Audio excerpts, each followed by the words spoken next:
कोई युद्ध नहीं हुआ, कोई आखिरी राजा नहीं मरा, कोई शहर आग में नहीं जला।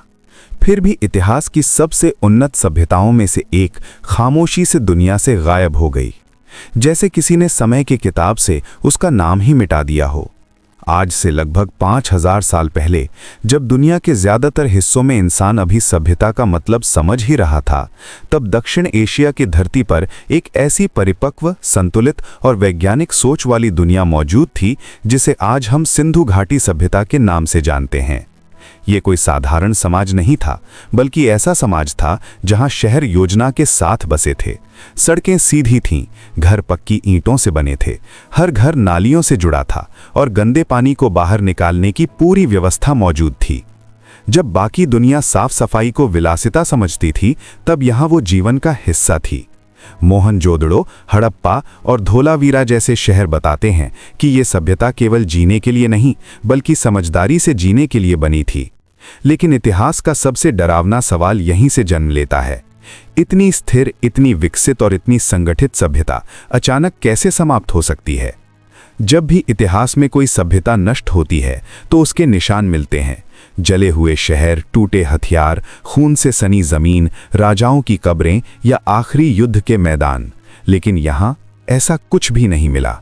न कोई महल, न कोई ताज, न किसी सम्राट की कब्र और न ही किसी आखिरी लड़ाई का प्रमाण। यह संकेत देता है कि यह समाज किसी एक व्यक्ति की ताकत पर नहीं, बल्कि नियमों, व्यवस्था और सामूहिक अनुशासन पर टिका हुआ था। खुदाई के दौरान वैज्ञानिकों को एक ही जगह पर मिट्टी की कई परतें मिली। ये इस बात का सबूत थी कि शहर कई बार बाढ़ में डूबे थे। सिंधु नदी ने अपना रास्ता बदला, पानी बस्तियों में घुसाया, खेती तबाह हुई और लोगों को अपने घर छोड़ने पड़े। लेकिन अजीब बात यह है कि लोग पूरी तरह भागे नहीं, उन्होंने दोबारा बसने की कोशिश की। इसका मतलब साफ है कि सिर्फ बाढ़ किसी पूरी सभ्यता को इतनी खामोशी से खत्म नहीं कर सकती। असली कहानी तब सामने आती है जब आधुनिक शोध बताते हैं कि उस दौर में जलवायु ने धीरे धीरे करवट बदली। मानसून कमजोर पड़ने लगा, नदियां सूखने लगीं, घग्गर हकरा जैसी जीवनदायिनी नदियां रेत में बदल गईं, खेती कम होने लगी, भोजन की कमी बढ़ती चली गई और व्यापार टूटने लगा। ये कोई एक दिन की तबाही नहीं थी, ये सैकड़ों वर्षों में होने वाली एक धीमी और चुपचाप चलने वाली प्रक्रिया थी। लोग एक एक करके शहर छोड़ते गए, न कोई युद्ध हुआ, न कोई आखिरी चीख गूंजी, बस पक्की सड़कों पर सन्नाटा फैलता चला गया। लंबे समय तक ये माना गया कि बाहरी आक्रमणकारियों ने इस सभ्यता को नष्ट किया, लेकिन आधुनिक खुदाई ने इस सिद्धांत को झूठा साबित किया।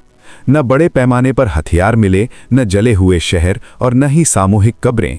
इससे साफ होता है कि लोग मरे नहीं, वे बिखर गए।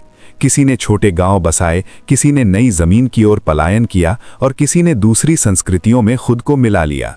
यानी सभ्यता खत्म नहीं हुई, उसका रूप बदल गया। लेकिन सबसे बड़ा रहस्य आज भी वैसा ही खड़ा है। उनकी भाषा, हजारों मोहरें और सैकड़ों चिन्ह मिलने के बावजूद आज तक कोई भी उनकी लिपि पढ़ नहीं पाया। अगर कभी वो लिपि पढ़ ली गई तो शायद हमें ये पता चल सकेगा कि वे अपने अंत को कैसे देखते थे। क्या उन्हें एहसास था कि उनका समय खत्म हो रहा है, या वे बस एक नई शुरुआत की ओर बढ़ रहे थे? शायद यही कारण है कि इतनी उन्नत होने के बावजूद, बिना इतिहास लिखे और बिना आखिरी कहानी छोड़े, ये सभ्यता खामोशी से समय के अंधेरे में खो गई। क्योंकि कुछ सभ्यताएं तलवार से नहीं मरती, वे परिस्थितियों से हार जाती हैं।